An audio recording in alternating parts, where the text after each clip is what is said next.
নমস্কার বন্ধুরা, pops magic চ্যানেলে সকলকে স্বাগত। আজ আমি বানাবো হানি গার্লিক চিকেন ব্রেস্ট। ভীষণ টেস্টি এবং হেলদি একটা ডিশ। যারা ডায়েট করেন তাদের জন্য আদর্শ একটা রেসিপি। ছোট বড় সবারই ভীষণ ভালো লাগবে এই রেসিপিটি। এটা লাঞ্চ বা ডিনার যে কোনো সময় সার্ভ করা যায়।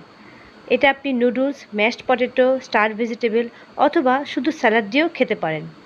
অনেকে যারা চটজলদি ভালো কোনো রেসিপি খোঁজেন তারা অবশ্যই এটা ট্রাই করবেন। আশা করি রেসিপিটি আপনাদের ভালো লাগবে। রেসিপি ভালো লাগলে লাইক, কমেন্ট এবং সাবস্ক্রাইব করে আমার চ্যানেলের পাশে থাকবেন। আমি এখানে দুটো চিকেন ব্রেস্ট পিস নিয়েছি। ব্রেস্ট পিসের মাংসগুলো যেহেতু একটু ভারী হয়, সেজন্য আমি একটা ছুরি দিয়ে মাংসে কয়েকটা ডিপ কাট করে দিচ্ছি, যাতে করে এই ভেতরে মশলা ঢোকে আর মাংসটা সুন্দর কুক হয়। ঠিক এভাবেই কাটতে হবে এমন কোনো কথা নেই, আপনারা আপনাদের ইচ্ছামতো ডিজাইনে কেটে নেবেন। কাটার পর দেখতে এটা এমন হয়েছে। আপনারা একটু ছোট ছোট পিস করেও কাটতে পারেন। এখন আমি ওই পিসটাকেও একইভাবে কেটে নিচ্ছি। মাংসের এই পিসগুলো আমি ভালো করে ধুয়ে জল ঝরিয়ে তারপরে কেটেছি। কাটার পর এটাকে আর আমি জলে ধোবো না। এখন এই চিকেনের পিসগুলোতে আমি 1/4 চা চামচ নুন এবং 1/4 চা চামচ গোলমরিচের গুঁড়ো খুব ভালোভাবে মাখিয়ে নিচ্ছি। আপনারা চাইলে অল্প পরিমাণে আদা এবং রসুনের বাটাও এতে দিয়ে দিতে পারেন। এভাবে প্রতিটি খাজে আমি নুন গোলমরিচ ভালো করে মাখিয়ে নিচ্ছি। মাখানো হয়ে গেলে এটাকে আমি 15 থেকে 20 মিনিট রেখে দেব। গ্যাসে একটা ফ্রাইং প্যানে আমি মিডিয়াম টু লো আঁচে 2 চা চামচ বাটার গরম বসিয়ে দিয়েছি। এদিকে বাটারটা গলতে থাকুক, ওদিকে আমি চিকেনটাকে কোট করব।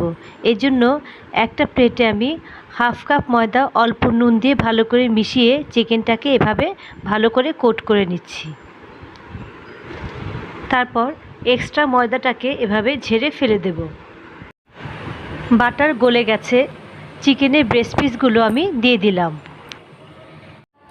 আপনারা চাইলে সাদা তেলেও এটা ফ্রাই করতে পারেন, তবে বাটার দিলে এর ফ্লেভারটা খুব ভালো আসে।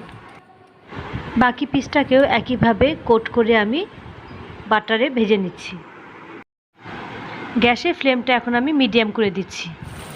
এভাবে এক এক পিঠ ভাজতে আমার 4 থেকে 5 মিনিট সময় লেগেছে। দু পিঠই আমি লাইট গোল্ডেন কালার করে ভেজে নেব।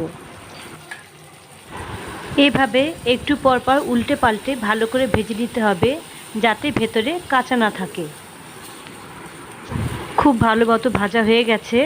এখন আমি এই প্যানের মধ্যেই একটা সস বানাবো। এই জন্য এর মধ্যে আমি আরও 2 চা চামচ অলিভ অয়েল বা বাটার দিয়ে দিচ্ছি। দুটো চিকেন ব্রেস্ট পিসের জন্য আমি এখানে 8 থেকে 10 কোয়া রসুন নিয়েছি। এবার রসুনটাকে আমি ভালো করে কুচি করে নেব। আপনারা চাইলে রসুন থেতো করেও দিতে পারেন, তবে রসুন বাটা কিন্তু ব্যবহার করা যাবে না। এখন মাংসের মধ্যে সেই রসুনের কুচিগুলো দিয়ে দিলাম। গ্যাসের ফ্লেম মিডিয়াম রেখে রসুনটাকে আমি হালকা লাল করে একটু ভেজে নেব। রসুন হালকা ভাজা হয়ে গেছে। এখন দিয়ে দিচ্ছি 1 চা চামচ মধু এবং 1 চা চামচ সয়া সস।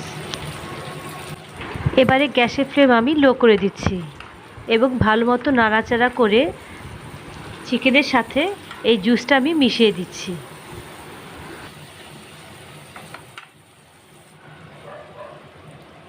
আমাদের রান্না হয়ে গেছে। ওপর দিয়ে একটু স্প্রিং অনিয়ন আমি ছড়িয়ে দিচ্ছি। প্লেটে আমি সার্ভ করে দেখাচ্ছি। বানাতে কিন্তু বেশি সময় লাগেনি।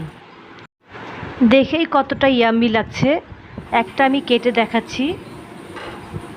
দেখতে পাচ্ছেন খুব সুন্দর ভেতর থেকে কুক হয়েছে আর জুসিও হয়েছে। টেস্টও ছিল দারুণ।